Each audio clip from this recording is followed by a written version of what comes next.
Hey YouTube, is Gunja 73, and I guess this will be my post Blade Show video. And actually, right now I'm sitting in my hotel room. I just got back. It's a Saturday, June 1st, and I got back from the show about, I don't know, it ended about an hour and 40 minutes ago. So first off, if you're a knife nut, you have to make it to Blade.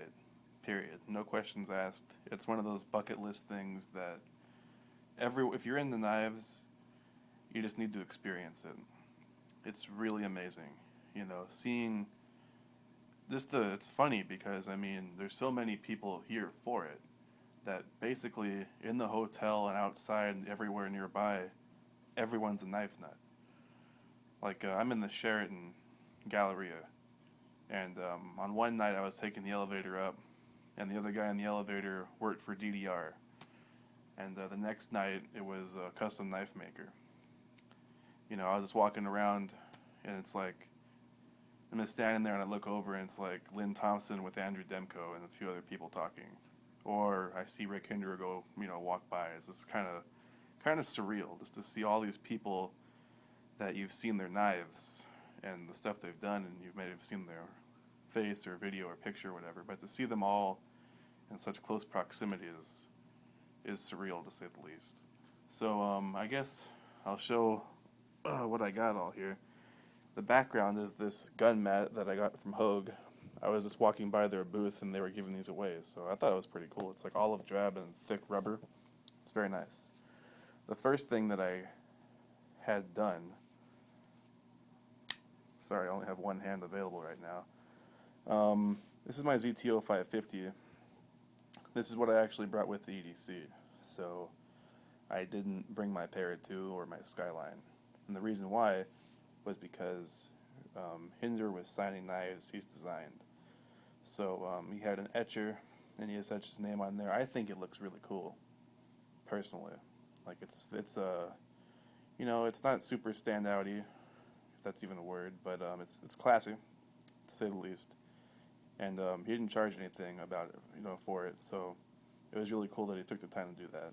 So that was the first thing that I had done. So it's not a score, I guess you could say. These next two things I got for gifts for a family. This is a little Ka-Bar K2 folder. Surprisingly solid. I bought this at the Ka-Bar booth for $5. I don't know, I think that's a steal. Really, for this little knife like this. I'm going to change hands really quick. I'm right-handed, so these things are hard to... My finger hurts. It's sore as hell. I don't even want to think about how many knives I've opened and closed over the course of my couple-day blade experience. So, there's that one, and then I also got this one. This one's a mule, and this thing is huge. It's big. It's beefy, and it was $10. Can't argue with that, I think. They make good, knives for people who aren't into knives, but we won't let them down. So there's that. And these next two things are very cool. This is the Sharpworks Pry Buddy Edge. I've known David Sharp. I've seen him at various knife shows since 2011, and ever since I did that first video for him, he's always appreciated it. So, last year at the California Custom Knife Show, he gave me the Pry Buddy XL, and this time he gave me this. So, very cool. And this thing is a freaking razor. Sharpworks isn't just a name. It's a style, philosophy. It's just how he is. So, this is very cool. So, I like that. And I bought a scrap knife off him also. So I think this is the one I showed in the video I did on his table. So I'll do a review on that. This thing is sick. It's really thick, super sharp, very nice overall. And the main knife that I got, the big score, I guess you could say, was this. Les George VECP2. And this guy sports a Mokutai clip and some titanium standoffs. Now, this is a sick knife. So I mean, anyone. Sorry about that. It's horrible. So I mean, I haven't gotten a new knife. I haven't bought a new knife since my Lacanico. So this thing is very nice, smooth, perfectly centered, zero blade play. Review forthcoming on this. Honestly, I could see this being in my pocket for a while. You know, I mean, my main EDC up until now has been my large Sebenza, but I think this guy will be taking that spot for a little while. Of course, I'll still carry my Sebenza, but this will probably get a lion's share of the time. So, that's my Blade Show haul. Not super, I mean, I didn't go crazy or anything. I met some YouTubers. I met Jay Davis 882, great dude.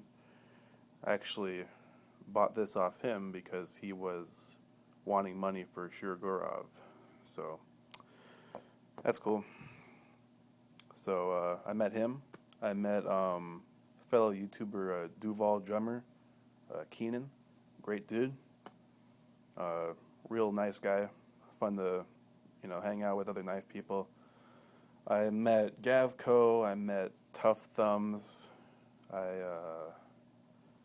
met Peter Moore, otherwise known as the other Jay Davis, because they have the same name. That's kind of mind-blowing. But overall, I mean, the knives are one thing, but for me at least, Blade was, I mean, the knives made it great, but, meeting the people made it even better, I mean, getting to put a face to a name and, to see people, meet them face to face after you've seen their videos for a while is pretty cool. So, I'll probably put this video up before my Blade Show videos. Honestly, I didn't film too much. I'm sorry, but it's just overwhelming, I mean, I was so tired. Because I was there Friday, and I got there Friday, and I was there from noon to 7, because I had the early bird ticket. So 7 solid hours walking around Blade. That's tiring, And obviously, if you watch my videos, I'm from California. So coming out here, the time change is messing with me a little bit. So, it's hard to wake up early, and, midnight feels like 9 p.m., So that's kind of, fun, I guess. But I got video of R.J. Martin's table. His knives were amazing. If you guys ever have a chance to buy an R.J. Martin, I'd do it. Those knives were just insanely amazing. And I got video of the Kershaw ZT booth, showing some new stuff. The 0454, that's a very nice knife. The Rexford folder, the 801, and showing the new ZT 0560 BW black wash, which is it's pretty cool. It's like DLC that's been stonewashed, and it looks really nice, like an acid etch almost. And other things that were pretty cool, I talked with Dwayne Dwyer from Strider for like an hour.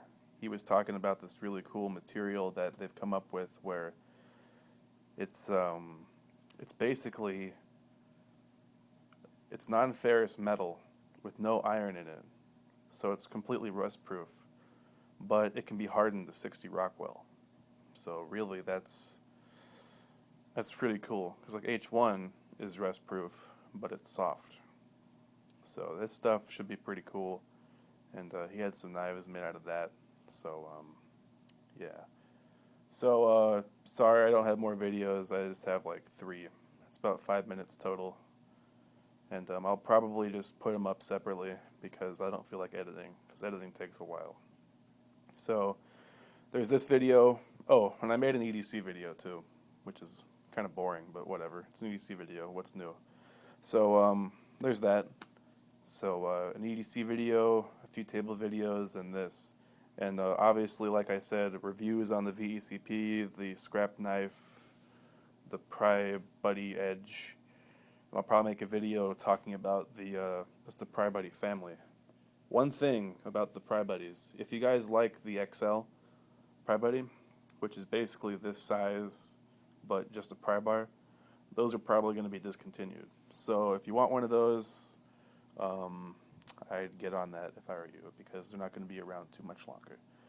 So other cool things, just quickly. ProTech is making a automatic VECP, all blacked out, black aluminum handle, black D2 blade, and they'll be about $280 coming out in a couple months. Very sick.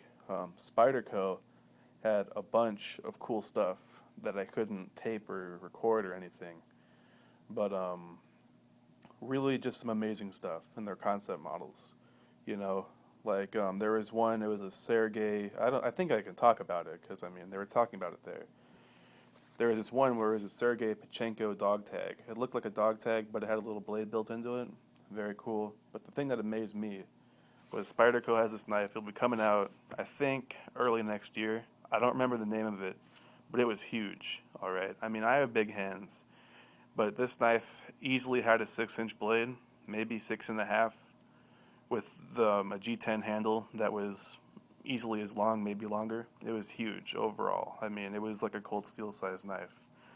And Eric Glesser was saying that the lock on it, which is new, I don't remember what it's called. I mean, there's so much information being thrown at you that it's hard to get some of it to stick.